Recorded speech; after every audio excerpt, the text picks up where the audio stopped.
Salvation is not a New Testament concept. Okay, It's that's a good. Old Testament concept. Interesting. Yeah. Yeah. It's in the forefront. And everything that God does with the people in the Old Testament, Yeah. it's based upon grace. Because the great controversy, as soon as sin enters into this world, there's a war. It's a war between the woman and the serpent. Right. With her seed and with his seed, the serpent's seed. The concept of salvation is always seen throughout the Old Testament. Absolutely. So actually, Cain is being protected by God. This is grace. That's Grace. salvation. Even though he did something that is out of this world, Yeah, killing his his own brother. brother, God extends another chance to Cain. Yeah. Will you accept me? The ancient perspective of worshiping, it was to excite the gods. They would cut themselves, so blood would be coming out. They would sexually perform orgies and dancing and whatnot to excite the gods to respond to the requests that they were looking for. The challenge is many-folds because you want to be as literalistic as possible to understand each meaning of the word, but that's only one aspect, so we call that literal translation. Dr. Stephane, welcome to the show. Thank you so much. Yeah, thank you for agreeing to talk with me. I know we've been waiting for a couple of weeks now for this to happen. Absolutely, yeah, it's I'm really nice having excited. you here. Yes. So just not to mess your name up, can you tell us your last name? Yeah, I don't want to butcher absolutely. it. Yeah, absolutely. Stephane Beaulieu. Beaulieu. Perfect. Okay, there we go. Good job. Is there a story behind your name? Yes, there is. A lot of the French last names will have a meaning with the name, and that's a compound name. So Beau means beautiful. Lieu, it's a place, so it means beautiful place. So you're a beautiful place. Yeah, thank you. That's really good. I've been looking forward to this interview for a while. You know, I remember the first time when I met you, and that was last semester. And I did a class with you I did 2 classes with you. That's right. One was archaeology in Babylon, Yes, and then there was studies in the former prophets. that's right. That's right? Yep, Right. that's correct. And I find your knowledge fascinating, like in terms of archaeology and just the Old Testament and all. And I said to myself that when I start my show, I have to have you on the show. And it's kind of like what I do when I have people who I find interesting and that has an impression on me. Then I said, I want to talk to that person more. Wonderful. So thank you for coming today. Well, thank you for having me.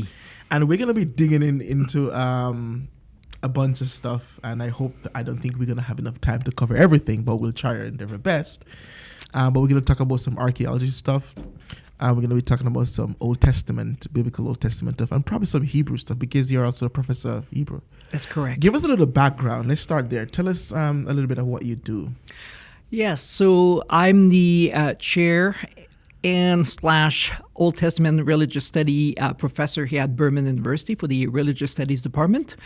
And so I teach all of the Old Testament classes. Yes, quite a task. It is quite a task. Yeah. So, but it's a privilege to be able to teach like Hebrew class, former prophets, latter prophets, archaeology, wisdom literature, those type of classes that I have the privilege to teach.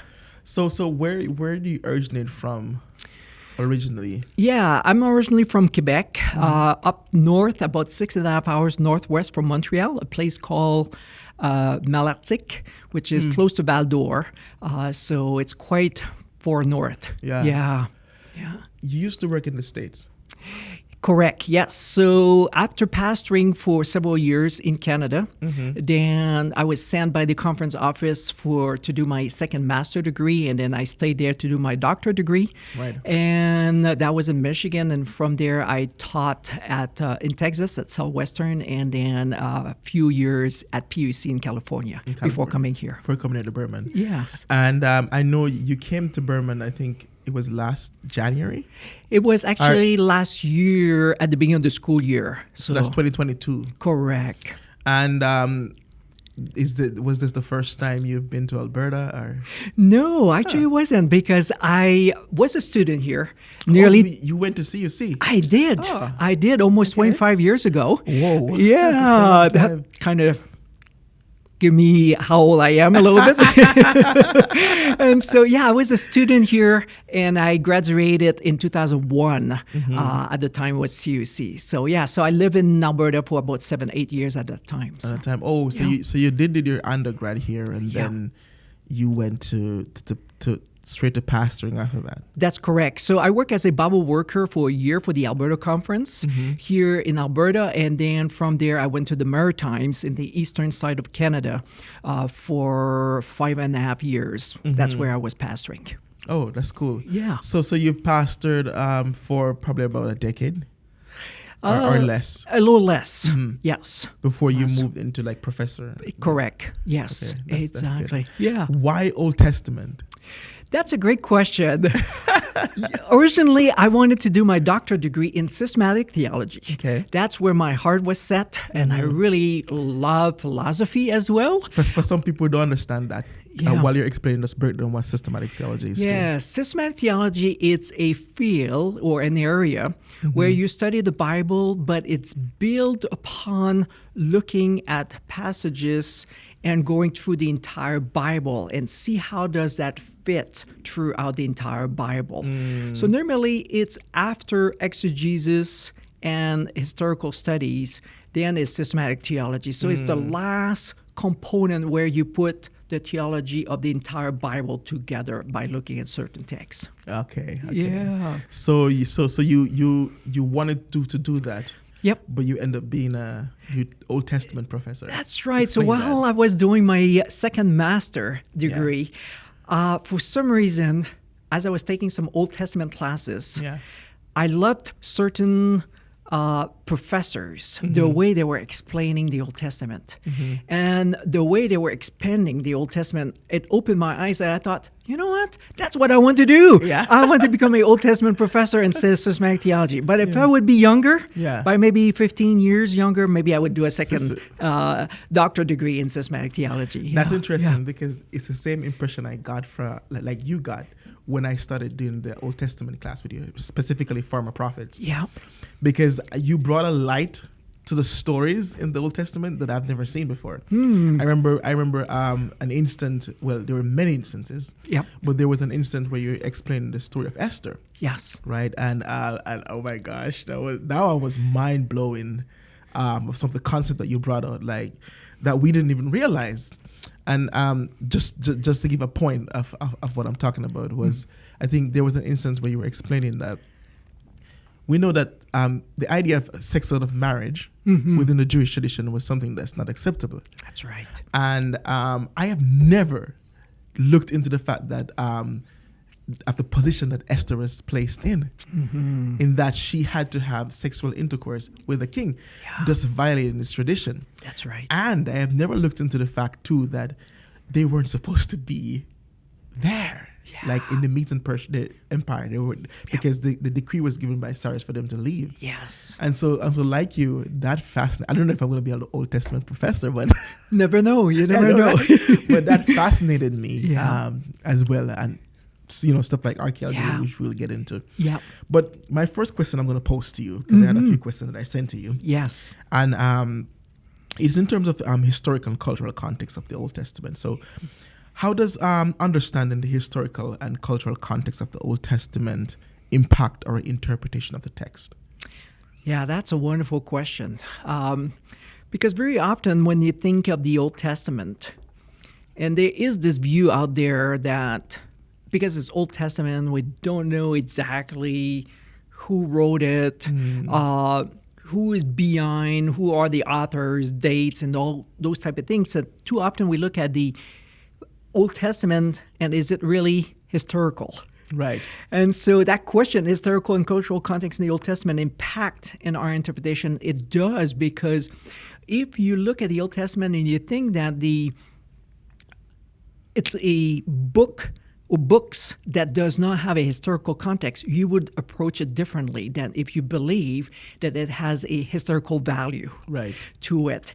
And because of the historical value, therefore, it is attached to cultural components, because culture, it's in time.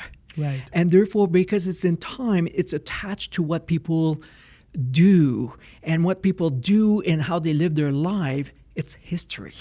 It demonstrates how they believe, how they do war, how they prepare their food, how they cook their food, and all these attributes that we take for granted oftentimes as we go to our daily life has a cultural impact on our society. And so the Bible is the same thing. It has a cultural component that is found in the historical avenue of the worldview of how they understood God or gods at the time. So these really help us to see and to help us to understand the text a lot better. Right. If we leave those out, then it becomes, the ancient text becomes only like good stories. It becomes only like myths and legend type of thing. It does not have a value. It does not really have a teaching component. Or if it does, it's very minimal. Right. And it's not on a higher level of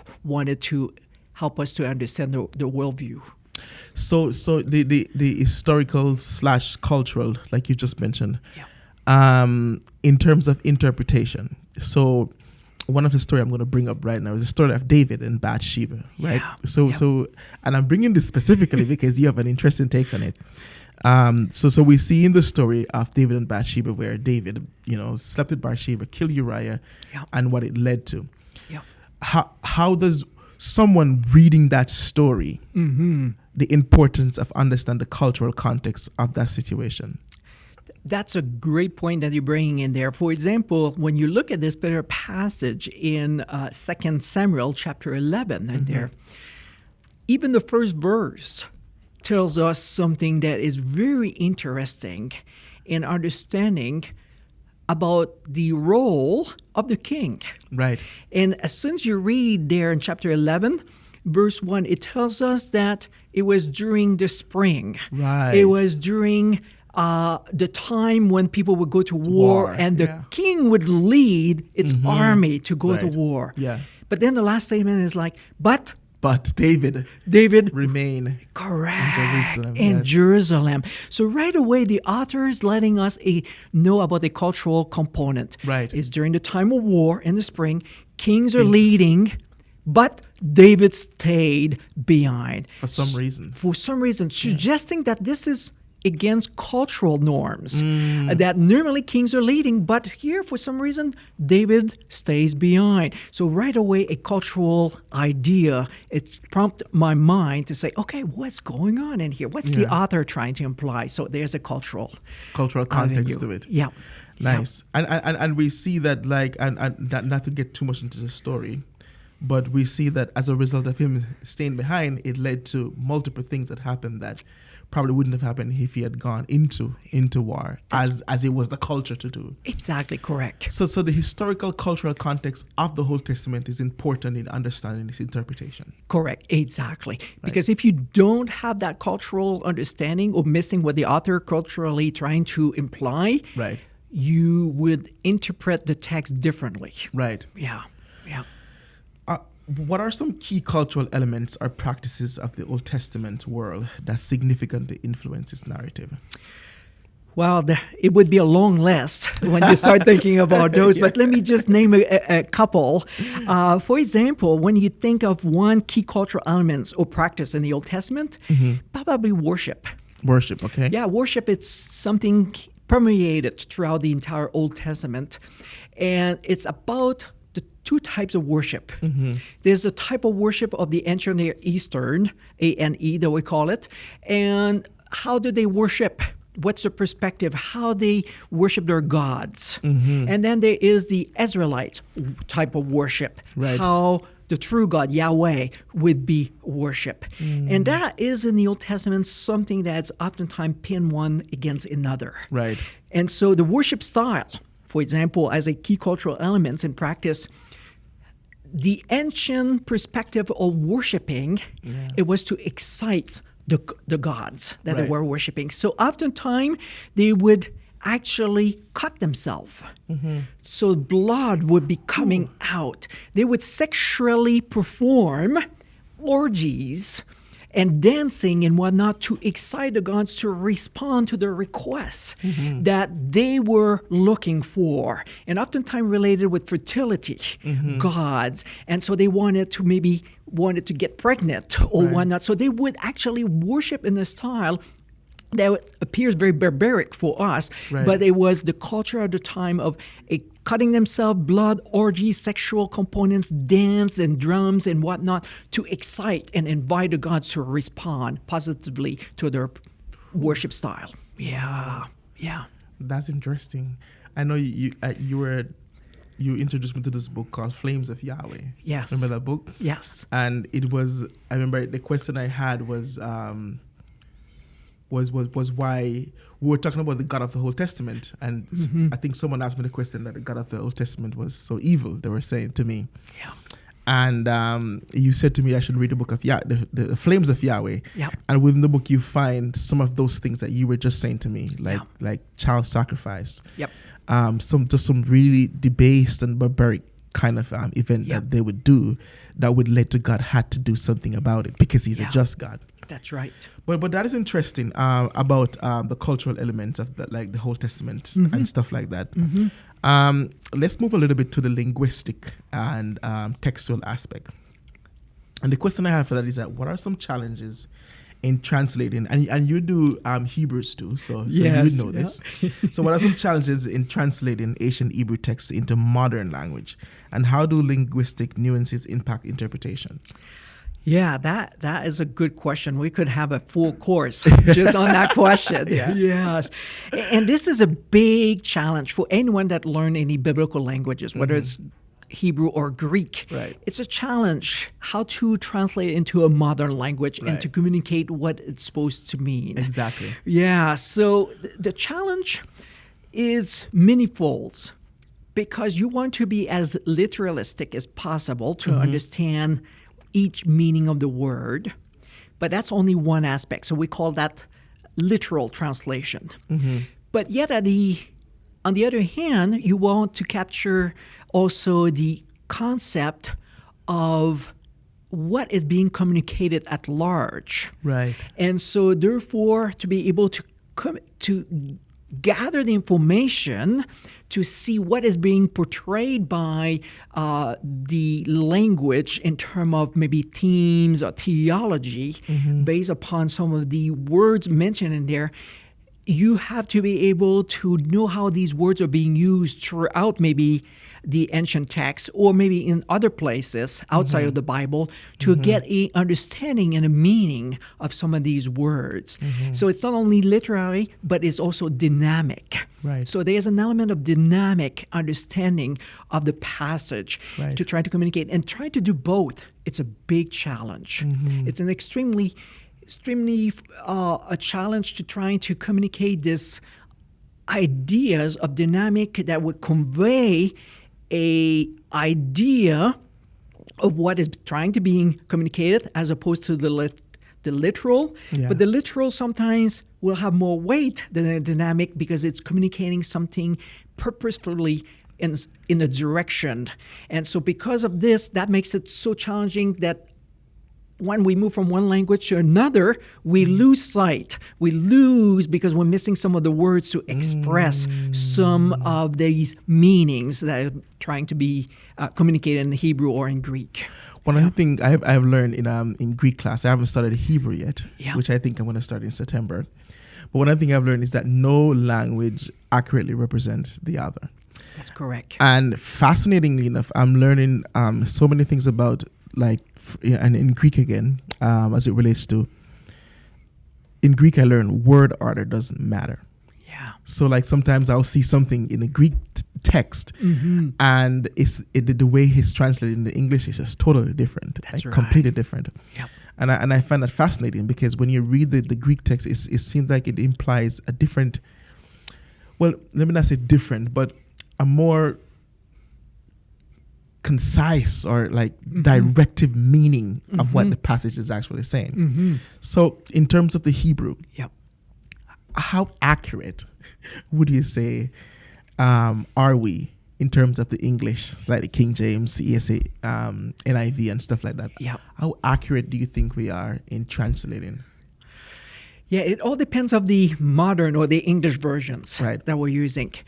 NIV is using more a dynamic approach as the New King James or ESV or some other RSV and those translations that may be more literal. Yeah. And so how accurate is your question? I would say it depends of the purpose of the translator, what he wants to achieve or she wants to achieve by translated text. What does it try or she or he trying to convey by the translation? So I would say, yes, it's quite accurate, Right. but it also depends what's the purpose, what is the end goal of translating a certain version of a modern translation. Modern translation. Yeah. So just for the record, we can't trust the English Bible. But we can trust them. You still get a lot out of it, but it's much better to go into the original text. Yes. It gives you a better understanding of and opens your eyes to understand some of the things that maybe have been missed out in the translation.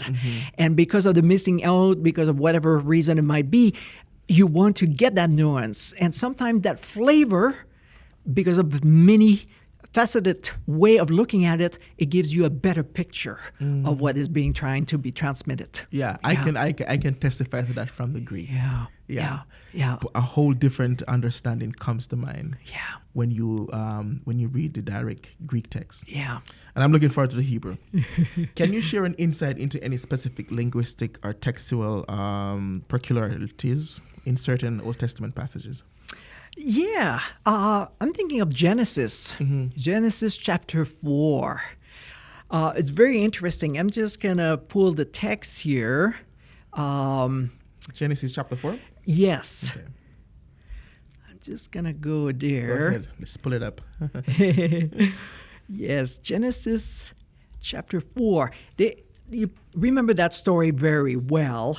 And that story is quite amazing in many faceted way because it's right after Adam and Eve sinned in there. And because of this, we come to this particular passage. And when we come to this passage, it actually reveals some things that has been given to Adam and Eve, and now something is provided in here, an insight. But the Hebrew is very interesting, and of course I'm not going to read it in the Hebrew and whatnot to demonstrate, but I'm just going to share and demonstrate how it works. And read it, So verse 1, it says, "Now Adam knew Eve, his wife, and she conceived and bore Cain, saying, I have gotten a man with the help of the Lord." Now, this is an interesting passage when you read this. Yeah. In Hebrew, you have the word et. It's aleph tav. Right. Now, this particular word, it's very interesting. It could be used as a direct object. It's the same spelling, but it could mean as a preposition, such as with. It's the exact same spelling. And so when you reading this particular passage, it could be taken as an accusative, direct object, or it could be taken as a preposition. It would make a change of how you understand the passage. So and here again, now Adam knew Eve and his wife, and she conceived and bore Cain, saying, and now the woman is talking, I have gotten a man. And now this particular ESV translation says, with the help of the Lord. Not as a direct object, but as a preposition. What does that mean? Yeah. It would change. It would be translated, I have gotten a man, period. The Lord help me, so to speak. But when it means with the help of the Lord, it implies something else. Right. It implies and give the nuance in here that it appears that she became pregnant for the reason of the Lord is the father, so to speak. That's kind of what it implies if you translate it as a preposition. Right. It also implies that the man that she is conceiving is actually what was mentioned in Genesis chapter 3, verse 15 about that particular seed that would come and crush. Right. Yeah. And as though that maybe with the help of the Lord is that the man I'm carrying is the seed that will come and crush the head of the serpent. Whoa. So she seems to understand that maybe the child that I'm carrying in here is actually referring back to the prophecy that had just been provided in the previous chapter. All depending of how you translate that two-letter word, either it's as an accusative, direct object, or as a preposition. It would vary a little bit. It changes. So that would actually demonstrate a specific linguistic or textual particularity in how you would use that particular word "et" in this particular case. That is fascinating. Yeah. That popped a question in my mind. Is it possible that within her time, Eve was thinking that promised seed, that Messiah would have come? Absolutely. She understood from God when God had already cursed the serpent. Now she's being cursed and Adam is being cursed in chapter 3. So she understands what God had just said to her, that she will be carrying a seed, or the seed will come from the woman. But she doesn't think about the future way far down many generations. She's thinking, I'll be the one carrying that seed. We'll be delivered soon, so to speak. And that's where she expressed this exuberant glory, saying, thank you, Lord, for giving me the chance to carry like the promised seed. That is so interesting, because like understanding that's powerful. That's understanding that like it brings out a side even to Adam and Eve. Like, and just to all the people that God encountered in the Bible. Because let's look at the Messiah. Probably every single prophet thought that the Messiah would have come within their time frame and at some point. And that is the reason why when Jesus said that about John the Baptist, that like all the prophets wanted to see what John the Baptist saw. Yes. But John the Baptist is the greatest because he's seen it. Like, he didn't only proclaim about the coming Messiah. Like, he got to meet the Messiah. Right? It was his cousin. So it's kind of fascinating to see that God, Adam and Eve, they broke away from God, right? And then God came to them and said, okay, you know what? I'm going to forgive you. I'm making you this promise that I'm going to give you a seed. And so in their mind, they're like, okay, so the seed is going to come through me. Exactly. But God, what do you think that says about how we view God's timing on certain things? That's an interesting question. Yeah, exactly. I think it revealed to Adam and Eve after that they see, when you keep reading chapter 4, what Cain does, because she is borrowing Cain. Right. But Cain, it's not the seed of the woman. What does he do? He kills his brother later on. So it's probably kind of a shock. She's probably rethinking about like, oh, here I thought I was carrying the Lord. But it's not the case. And so I'm thinking for these people, timing was like immediate. But sometimes for God, when he shares a promise, it means it will occur. But it's what I call a divine time, not a human time. Yeah. That is fascinating. Yes. We could talk about that all day. All right, but we have some material to get through. So let's move on to some theological themes. Yes. So what major theological themes or concepts emerge prominently across the Old Testament narratives? And how do they contribute to the overall message of the Old Testament? Yeah. I think very often the Old Testament is misunderstood by many Christians. Many Christians look at the God of the Old Testament as kind of angry God, and a God that has short tempers, and he's just looking to kill anyone that cross him wrong, so to speak, right? But looking at the theological theme, one thing that I see throughout the Old Testament, but also throughout the entire Bible, is many of them, but one that I purposely see coming in the forefront is really the concept of salvation. Salvation is not a New Testament concept. Okay, it's an Old Testament concept. Interesting. Yeah. It's in the forefront. And everything that God does with the people in the Old Testament, it's based upon grace. Grace is the component that you see the thread moving back and forth. And that thread moving in throughout the entire books of the Old Testament it's in conjunction with the great controversy. Because the great controversy, as soon as sin enters into this world, there's a war. It's a war between the woman and the serpent, with her seed and with his seed, the serpent's seed. And so that great controversy will be occurring. It's a overall theme. But among that theme, salvation, grace, of how God wants to redeem and save people.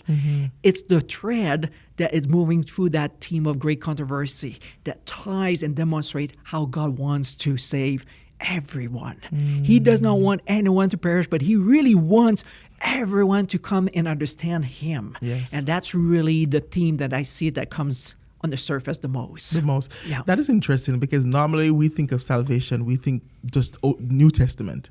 Okay, Jesus came, born of a virgin in Bethlehem, raised in Nazareth.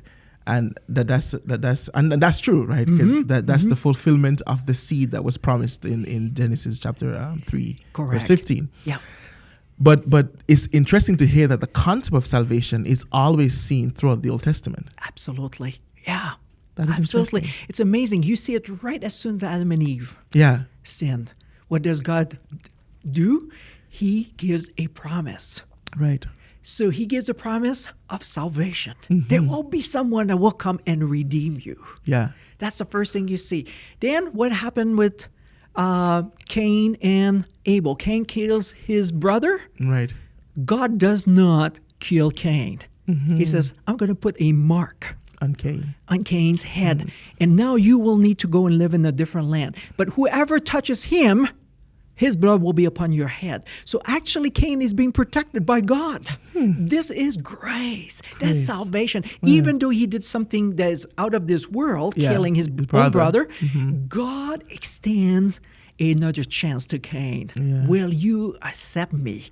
And of course, we don't know. The Bible doesn't tell us much about what happened to Cain, but just the fact that he put a mark, put him on the side, if anyone touch him, he will receive a punishment. It's actually demonstrating God's grace right in here. Amen. And I could just keep on going throughout the entire Old Testament and show you one example after another of God's grace.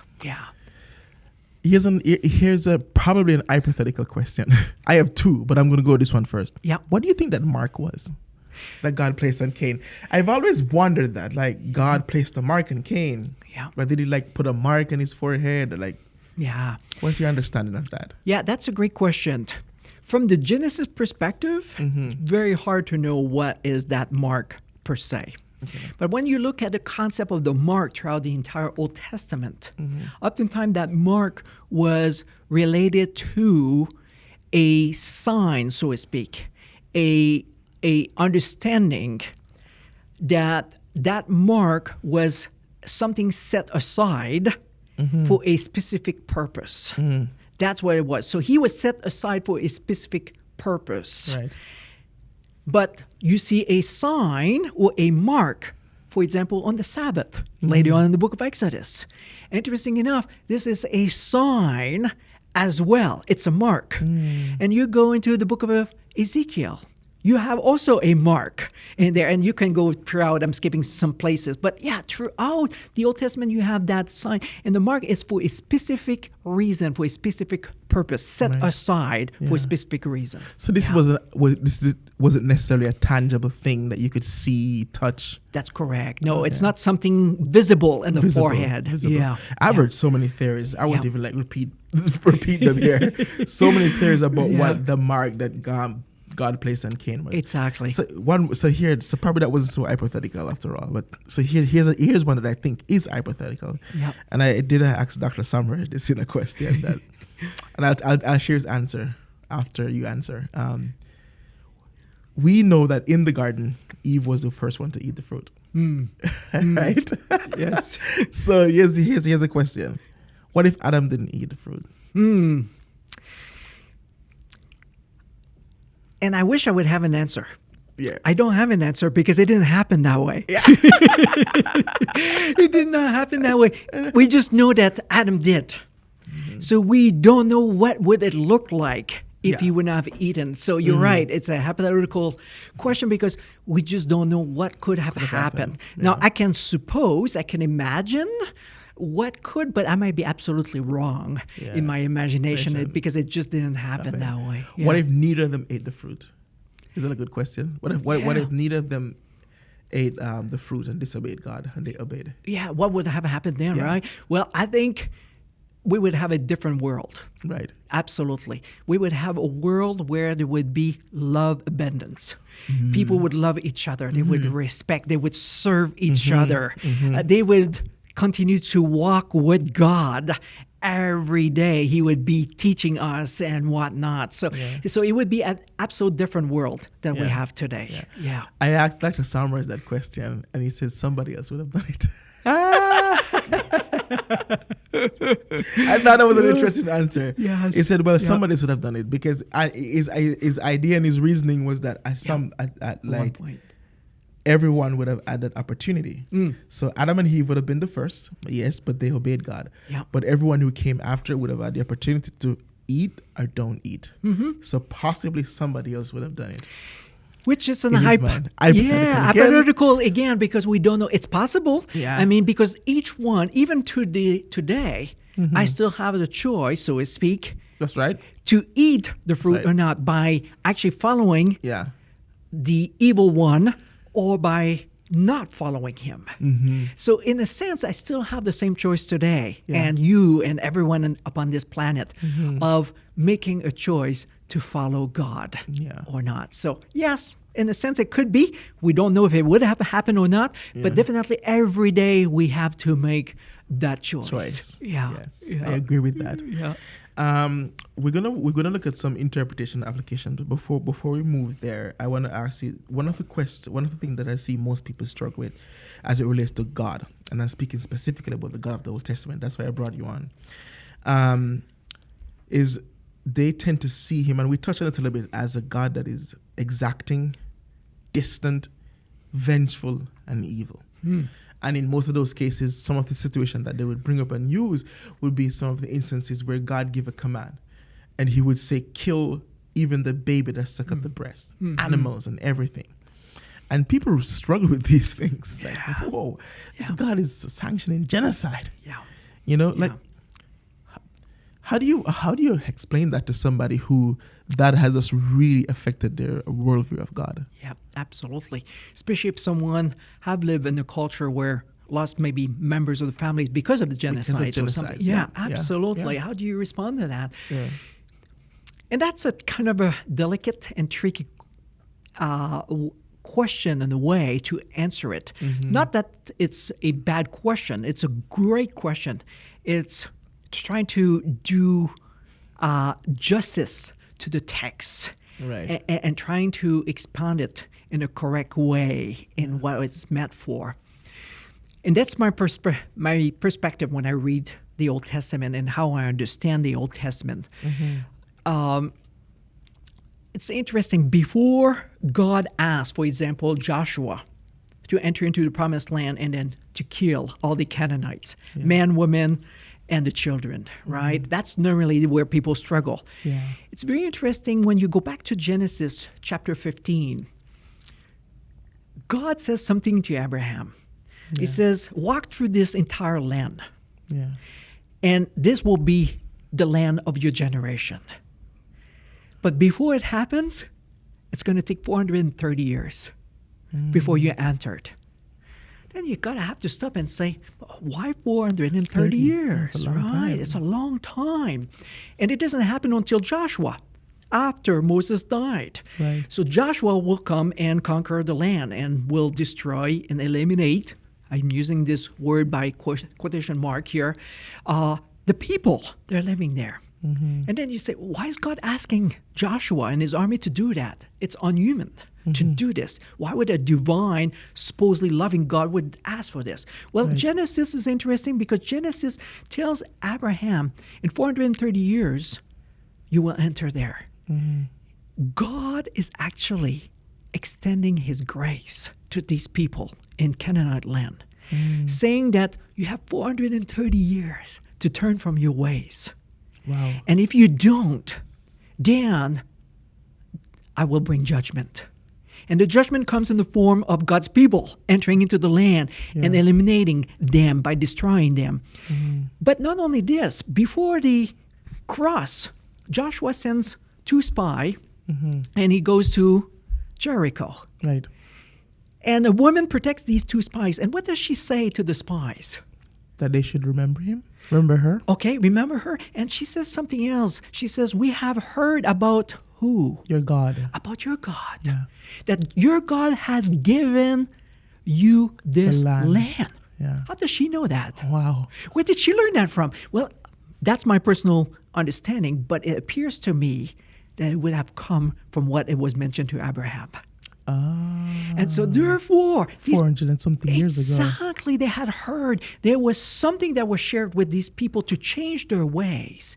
And if they would have changed their ways, I think they would have been included. They would not have been killed. But because they did not, therefore there is a judgment.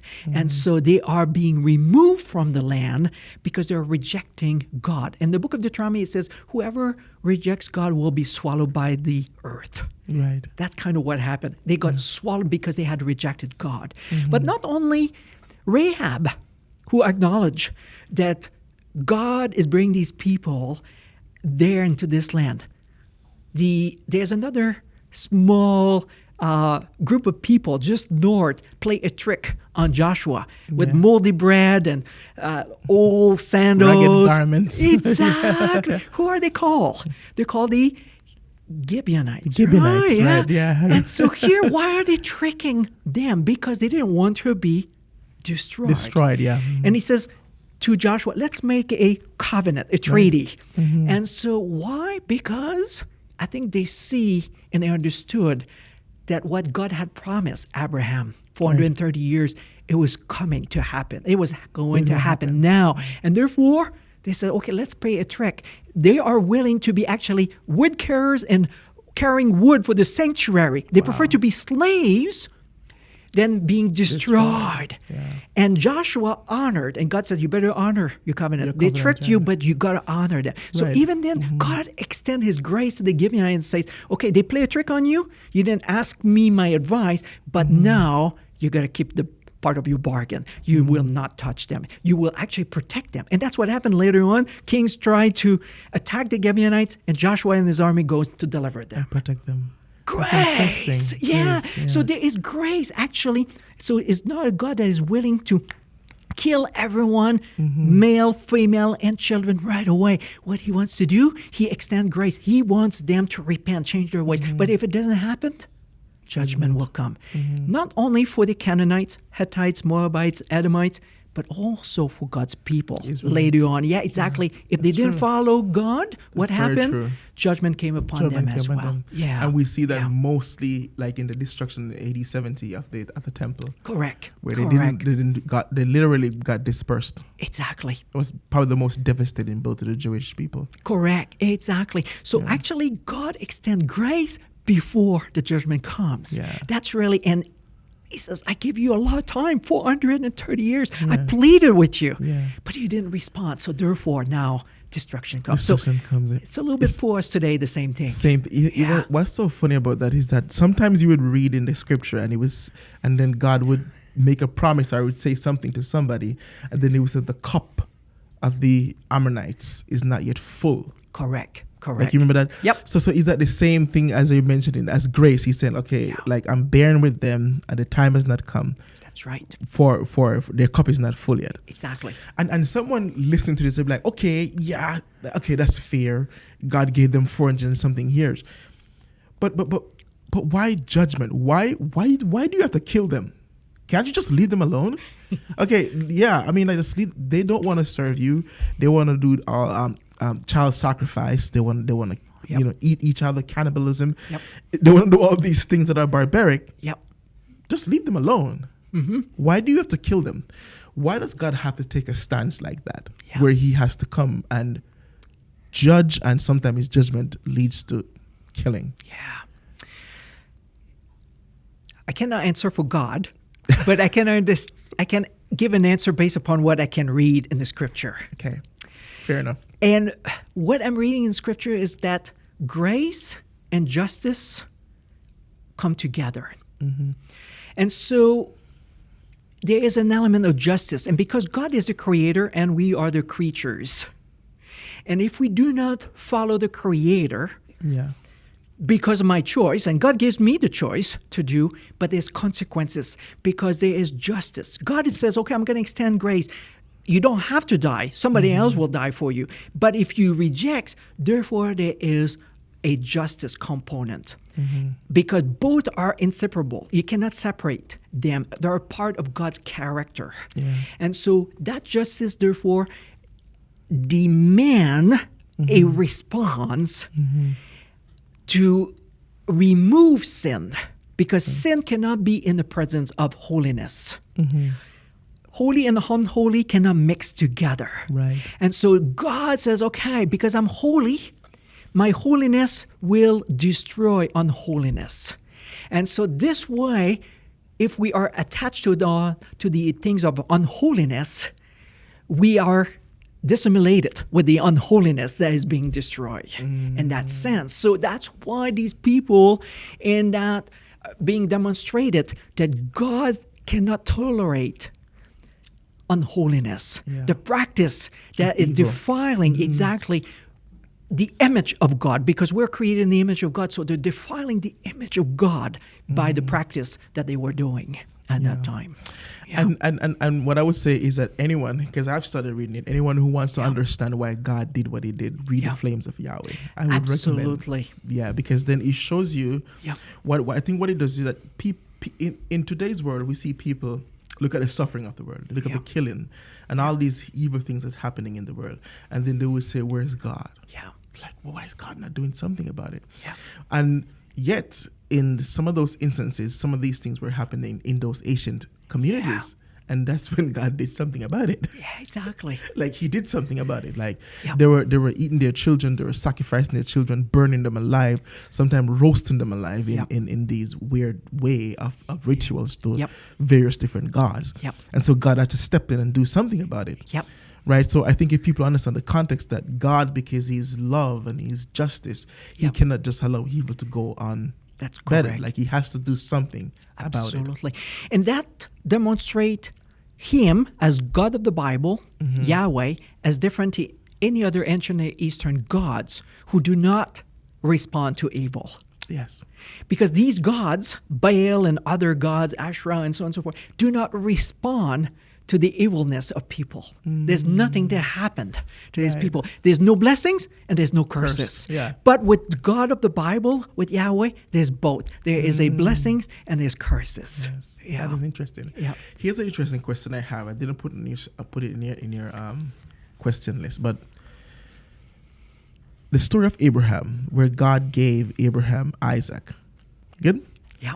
And then he told Abraham to sacrifice Isaac. So we look at it as child sacrifice, right? Yes. Yeah, absolutely. That's so interesting. And that's something that God is against. Yes.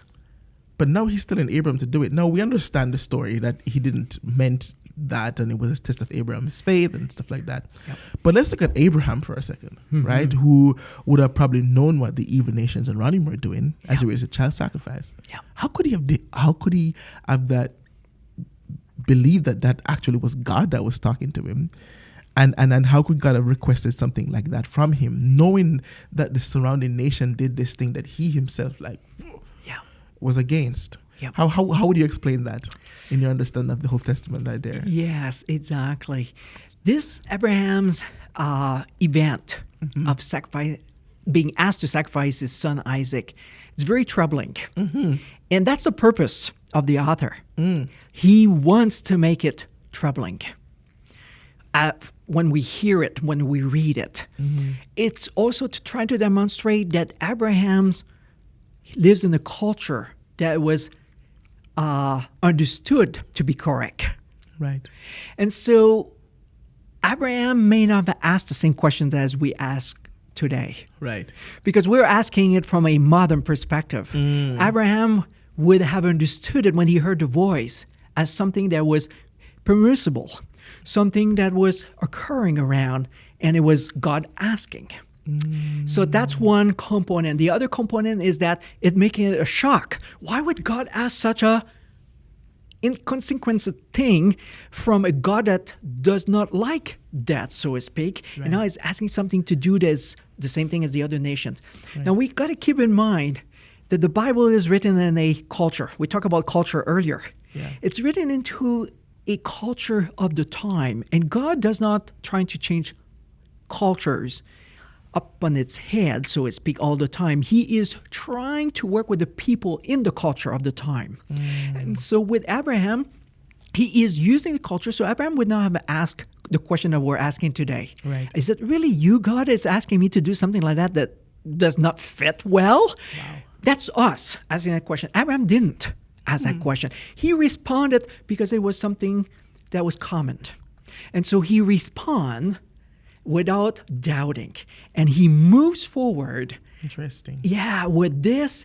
And he has faith Yeah. that God will do something impossible of this world. He doesn't know what, but he is just trusting. And that's what the life of Abraham is about. It's about trust and About faith. trust and faith. Yeah. But Abraham would not have asked the same question that we're asking. Is it really you, God? Because it would have been something that he was familiar and understood as being correct. Yes. Yeah. Yes. Yeah. That is interesting. Yeah. And again, it goes with culture Yeah. and how we understand culture then. And God works with that culture. Yeah. Yeah. One other thing that I am learning too, and I do this in Theology 1 class, is they call it the incarnational model. And it's this idea of how God works with man in terms of creating the scripture, like we know it today. Yeah. Is that God didn't take over the man and he becomes a robot. That's right. And said, just do this. He's literally working with them in their time, in their language, Yeah. with their feelings, with their doubts, with their aspiration. Yep. And I think it's a beautiful thing to see that God is come down to the level of the man and working Yeah. with him for the salvation of his people. Exactly. Yeah. Exactly. Yeah. We're going to take a little kind of a shift. Okay. Right? And we're going to go look at archaeology. So you do have a background in archaeology. It's not my emphasis. Yeah. I have done one dig, I can Yeah, say. yeah. It's not my emphasis. I'm more of a Old Testament exegetic biblical studies. That's really. But I do teach archaeology. I've done one dig. Yeah. I do look at the research and the things that is being published. And found by archaeologists. But it's not really my expertise area. Okay. Yeah. Ooh, where did you dig? I dug in Jordan with Randy Yonker. Yeah. That's where I was digging there. Yeah. Did you find anything? Well, we were digging in the cistern. They wanted to find out something at the bottom of the cistern, so we were digging in there. And unfortunately, we didn't find much of anything. Now, there was a few bones that we found, a few trash things. At the time, it was considered trash, pottery, and those type of things. But we didn't find anything sustainable to say, okay, that helped us to understand XYZ. So, XYZ. Yeah. But I'm sure it was a good experience. It was a great experience. It's really hard work. Yeah. Under the sun, you're sweating, dusty. Yeah. It's you really work with your back, digging and going layer by layer. And there's different methodologies, of course. Yeah. It has evolved from 200 years ago and how we're doing things today. Right. We're using a lot more technology today.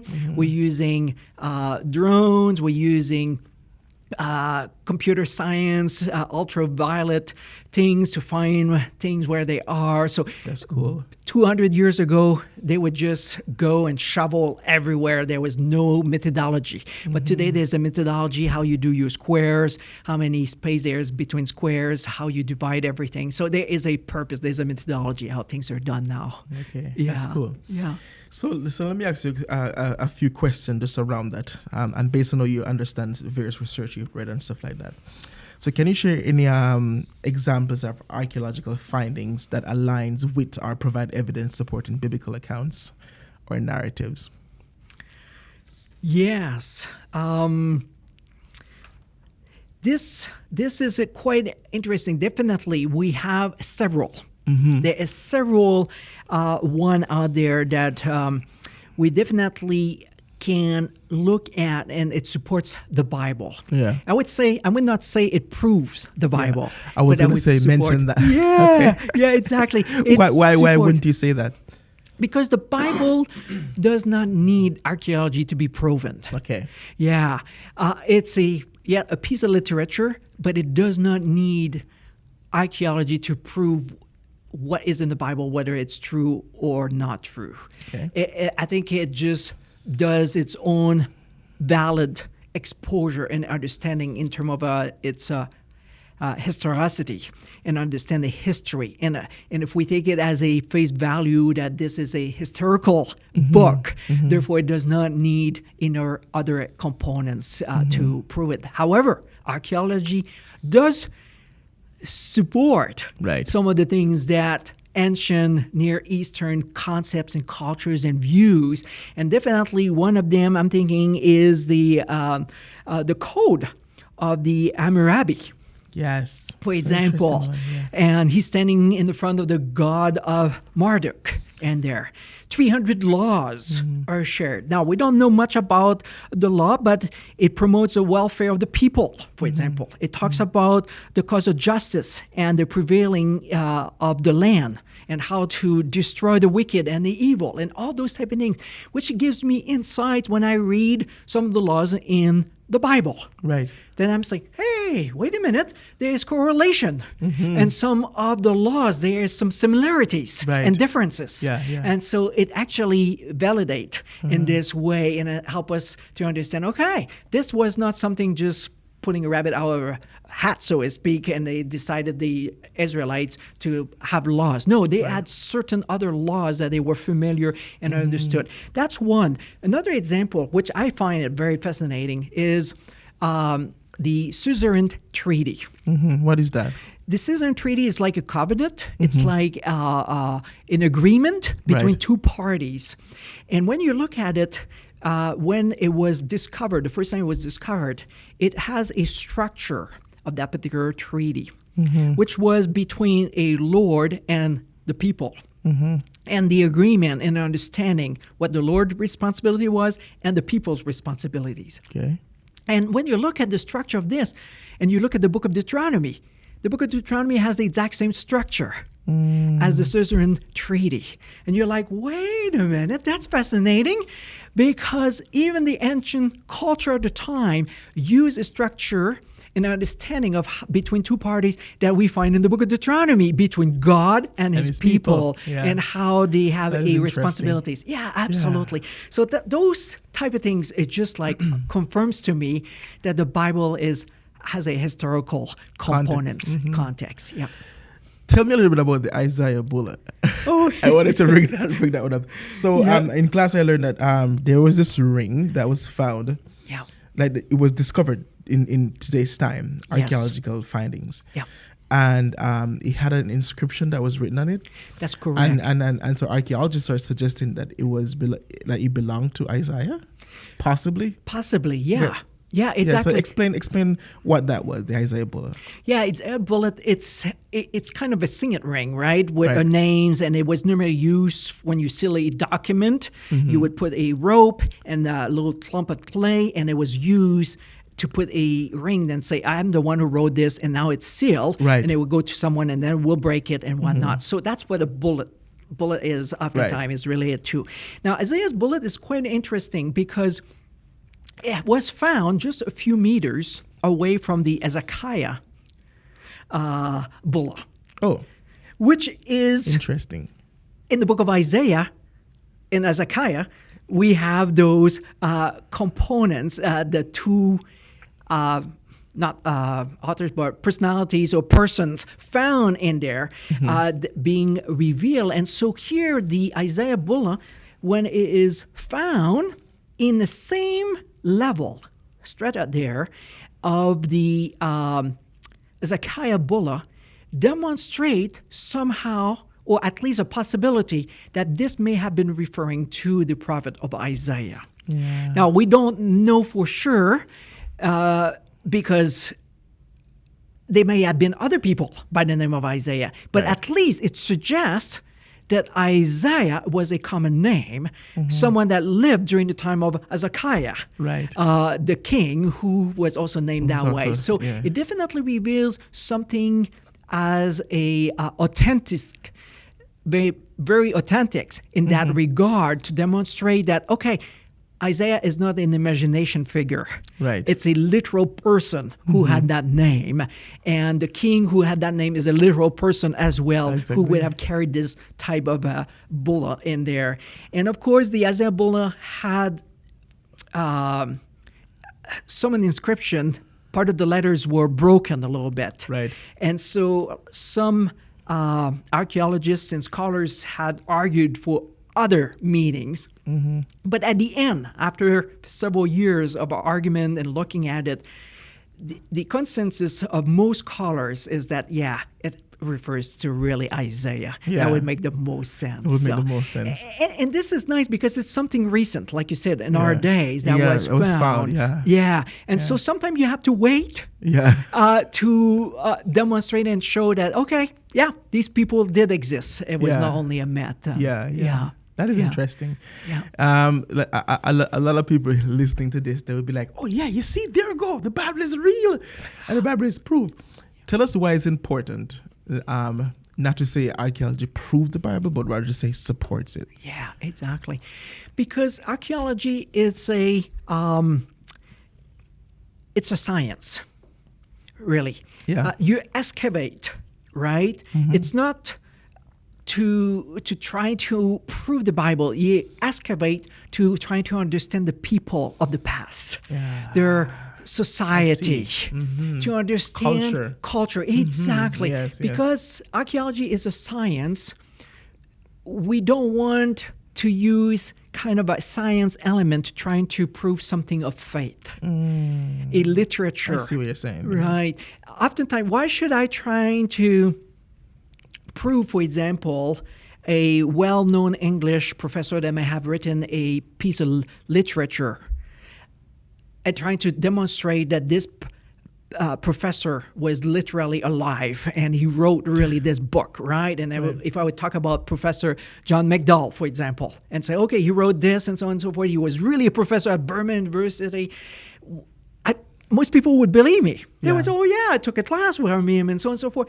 And so I would not really have to try to prove it. It would be just taken as face value. Right. And I think the Bible does not need to be proven from a science perspective. It can be taken as a face value that it is a book, a historical book that can be taken as face value and understood that there is a opportunity to learn from the people of the past, and their ideology leads you to an ethical components and a worldview in understanding God. And I think that's why we don't need archaeology to prove the Bible, but it will definitely support. Yeah.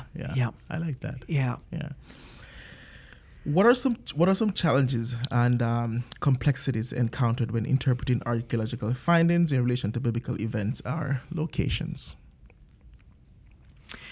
Yeah, there is definitely challenges. Yeah. Because sometimes you look, when you're doing archaeology, like nobody was there 3,000 years ago. Right. And so you look and you say, all right, there's a tail.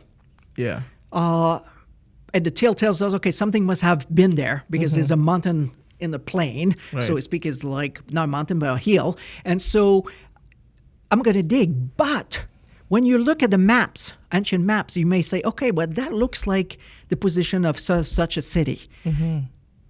But maybe the city name changed over time. Right. Maybe an event occurred in that particular tail, in that particular location, that appears to conflict with other writings. So sometimes it makes it very challenging in determining, okay, is that really Jerusalem that was over here, or was it Heshbon over here? And so you start digging, and of course when you dig, you are digging from the most recent to the oldest. Right. It's like a pancake. Right. Yeah. Like a pancake type of thing. And so as you dig further down, the further you remove, the further it's harder to to interpret, to understand what was happening, because oftentimes people would come after the city was destroyed, they would flatten things or reuse some of the things and start rebuilding. And they may have used some of the material, but it's a different generation, a different era. So that makes it more complicated when you're doing archaeology. So you have to be not so dogmatic. Right. You have to be open-minded in understanding where it could be and try to do, as a science, the best analysis in understanding what you're working with. Yeah. And so pottery has actually opened our eyes when it was found in how different levels or strata of levels in there, that pottery, different type of potteries for different eras. And so that really has helped modern archaeologists. Right. And of course, modern technology as well. But different tools for different things has really improved. But still, you cannot be dogmatic in saying that's what it is, so to speak. You have to be open to other different interpretations. Correct. So how do you approach discrepancies between archaeological evidence and the biblical accounts, if any? Yes. and that is hard because as humans, you want to be subjective. Exactly. And Are not you trying to be? objective. Yeah, exactly. And you want to be objective as much as possible. As much as you can. Yeah, exactly. Yeah. So sometimes I don't have an answer. And I have to be honest with myself and with my audience and say, I don't have an answer. Yeah. And that's okay. Can I live with myself with not having an answer? Yeah. And the answer should be yes. So sometimes I have to say, okay, I don't have an answer. I'm going to put it in the shelf of all of the discrepancy or things that appear to be discrepancy. Right. Because discrepancy oftentimes it's from the eye of the beholder, so to speak. It's from my perspective. Right. So sometimes I have to just put it aside and wait, and maybe new evidence in the future will come up. Will come up and may perhaps explain some of the challenges that you're facing. And it may not be in my eras, in my days of living. It might be my next generation or the couple generations down. But it's to be fair enough with yourself and say, I'm just going to put aside. I can live that it may not reconcile per se, finding and giving me an answer. But at the same time, I can say the Bible is historical. Right. I can believe it by faith. I don't need archaeology to prove for me that this would be true or not. I need to be honest with myself and say, this piece of literature, by faith, it's enough for me to be able to understand it and believe it, what has been said. And sometimes it does not always match. There's something in the Bible that I cannot reconcile. Right. Well, it could be maybe a scribe's error. It might be because we're missing one piece of the puzzle somewhere that will enlighten us. But overall, when you look at the entire picture, there is more truth in understanding, more congruence in understanding and truth that help us, and help me anyway, to be able to say, I'm going to believe it. Yeah. It's truth. There's not enough errors there to bend my faith, so to speak. Yeah. Yeah. We talked a little bit about a few significant discoveries that that we talked about, like the Isaiah bulla, the Ezekiah bulla, and a few other stuff. But from your perspective, what are some of the most significant archaeological discoveries that shed light on the Bible? And I'm specifically asking this because I remember in class, and I don't remember exactly, but if it was a city or a part of Jerusalem or something or a gate. Gate. I think it was a gate. Yeah. Yeah, the Solomonic gate that we call it. Yes, I remember. And the reason why this is so beautiful in understanding, it's because of the chambers. Different gates had different chambers. Some had 4, some had 6, but this one has 6 chambers. And it fits with the era of Solomon, where other cities had a very similar type of gates of the 6 chambers, because later on it changed. The type of gates changed depending on different eras. And so that was kind of an eye-opening for a lot of archaeologists, scholars to understand, whoa, wait a minute. That type of gates, a Solomonic gate that they call it, they would be finding in the era of roughly the 900 BC era there. So that makes it So this was something that was discovered in our time? Yes. Well, not in our recent time, but in the last, if I recall correctly here, I think it's in the last probably 50 years now, 50, 60 years. Yeah. Where was this exactly?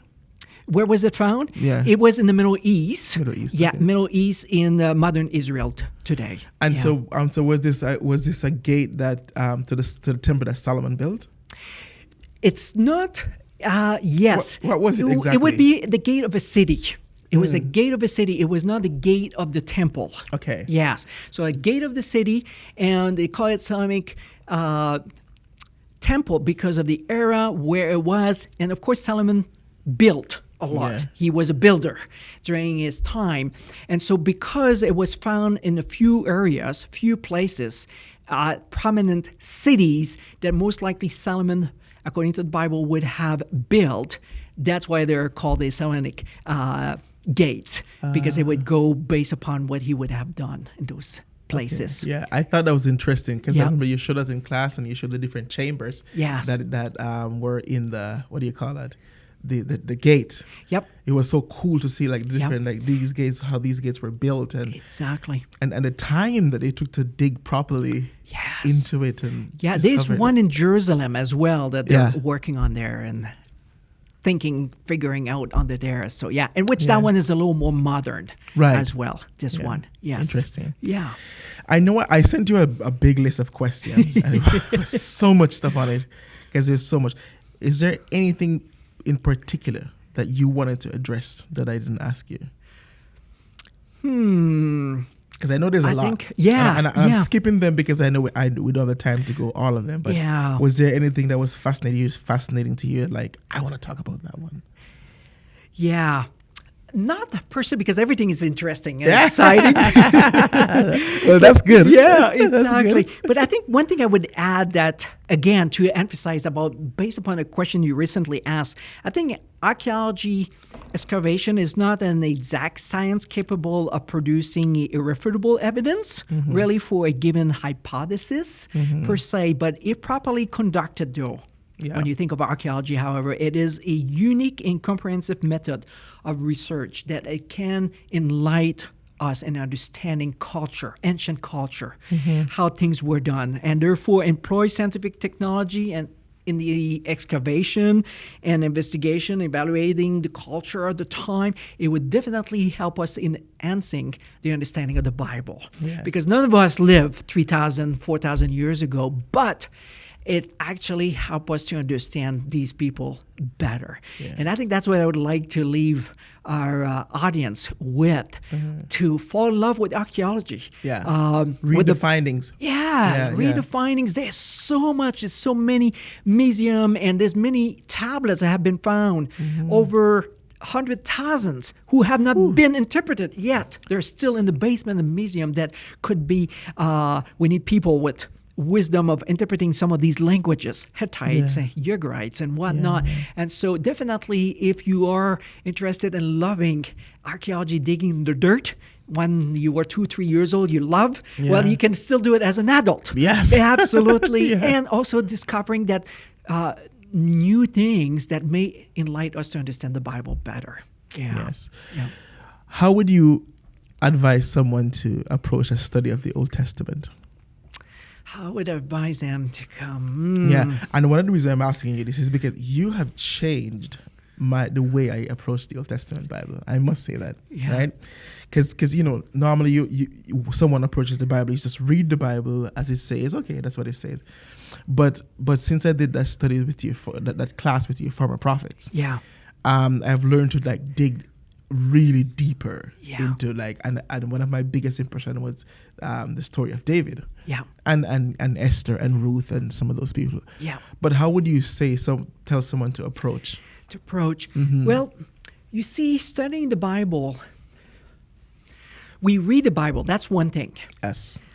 But we can not only read the Bible, you got to study the Bible. That's the difference. Okay. In studying the Bible there's a method to study the Bible. We call it hermeneutical approach of studying, interpretation, right? And as soon as you start growing up and you start going to school, you learn how to interpret different things. And so the Bible is not different. You have to be able to have a good hermeneutical approach to understand and study the Bible. So I would say, read the text, but you got to know Hebrew. you need to come to understand of the original language to get a flavor. Some of this historical context. You got to look at the historical context. What was some of the laws at that time? The literary components. That would be another thing that you kind of have to look. How does that work? The form. Does it have a structure in here? Because each books of the Bible of the Old Testament is written with a form. It has a different genre, has a different reason, shape, and whatnot. Structures, as I mentioned, grammatical, looking at grammar. Why is this left out? Why is that included? Those type of things. Lexical form. Then, of course, the biblical context, and then theology, the theological context data, and then application for us today. So really to study the Bible is to put all these things I just mentioned together by digging and evaluating what the Bible is. So I would say learn exegetical approach in studying the Bible, and that will enhance and open your eyes when you read the Bible in a different way, in a different level. Well, fortunately, when I remember when I asked you the advice, I said, what about people who just will never do Hebrew? And you said, well, read many translations. Correct. I do remember that. So for people who don't know the Hebrew language, and they can read multiple different translations. Correct. So I would say read a minimum 5-6. If you can have more, that's great, but minimum 5-6 different translation. Literal and dynamic. Don't all read literal because they will be comparable. But read a wide variety translation, some modern, some a little older, and read it more than once. And then underline. Look at verbs. The tense of the verbs. Where is the subject? Where is the direct object? For example, let me give you an example in Numbers chapter 12. Verse 1. Normally, Aaron is mentioned first, and then Miriam, and so on and so forth. But in this particular verse, Miriam is mentioned first, and then Aaron second. Then you got to ask a question, but why? Why is the author mentioning Miriam first before Aaron? And then you keep reading a few verses down, it switched back to Aaron and Miriam.